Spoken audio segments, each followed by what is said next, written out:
नमस्कार. पुन्हा एका नवीन रेसिपीसह आपल्या सर्वांचे खूप खूप मनापासून स्वागत. तर आज आपण चटपटीत अशी पेरूची चटणी पाहणार आहोत. तर थंडीच्या दिवसामध्ये मार्केटमध्ये भरपूर प्रमाणात पेरू आलेले असतात आणि त्या पेरूपासूनच ही चटपटीत अशी चटणी केलेली आहे. तर तोंडी लावण्यासाठी ही चटणी खूप उपयोगाची आहे. तर चटणीसाठी या ठिकाणी मी एक पेरू घेतलेला आहे आणि पेरू हा आपल्याला कच्चाच घ्यायचा आहे. कच्च्या पेरूमुळे चटणी ही टिकायला पण खूप दिवस टिकते आणि खाण्यासाठी देखील छान लागते. तर सुरुवातीला आपण वरचा भाग काढून घेऊयात आणि पेरू कट करून घेऊयात.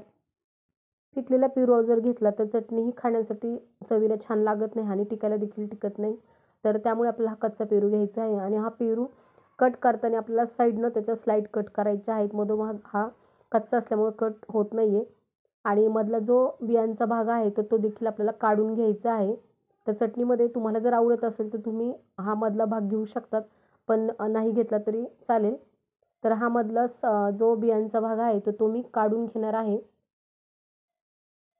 आणि नंतर तो मीठ लावून खाण्यासाठी खूप छान लागतो आणि चटणीसाठी जर तुम्हाला वापरायचा असेल तर तुम्ही वापरू शकतात. पण बिया जर त्याच्या वापरल्या तर त्या बारीक होत नाहीत आणि चटणी खाताना कचकच लागते. तर त्यासाठी आपल्याला हा बियांचा भाग काढून घ्यायचा आहे आणि ह्या पेरूचे अगदी लहान लहान तुकडे आपल्याला कट करून घ्यायचे आहेत, म्हणजे मिक्सरमध्ये अगदी बारीक होतील.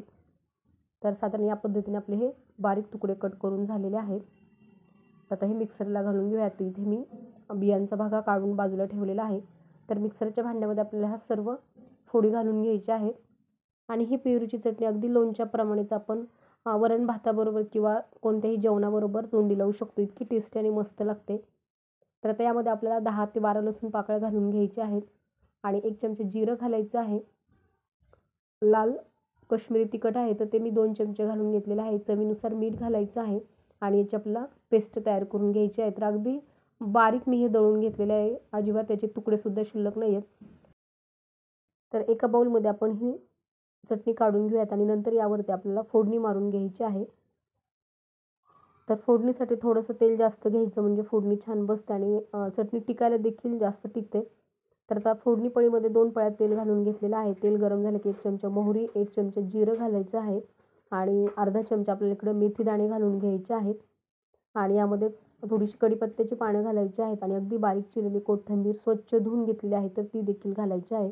तर फोडणीमध्ये कोथिंबीर घातल्यामुळे कोथिंबीरीची छान टेस्ट ह्या फोडणीला लागते आणि चटणी देखील चवीला खूप छान लागते. तर आता ही फोडणी खाली घेतली की यामध्ये अगदी चिमूटभर हिंग घालून घ्यायचं आहे आणि गरमागरम ही फोडणी आपल्याला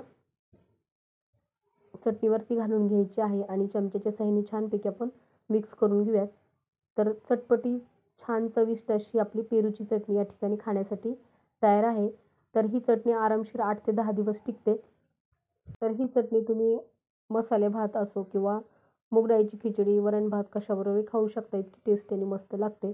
तर तुम्हाला ही चटणी नक्कीच आवडली असेल तर आवडल्यास करून पहा, कमेंट करूनही सांगा आणि प्लीज चॅनल जर आत्तापर्यंत सबस्क्राईब केलं नसेल तर प्लीज चॅनलला लाईक, शेअर, सबस्क्राईब देखील करा. पुन्हा भेटूया असंच काहीतरी नवीन घेऊन पुढच्या व्हिडिओमध्ये. तोपर्यंत नमस्कार. रेसिपी पाहिल्याबद्दल धन्यवाद.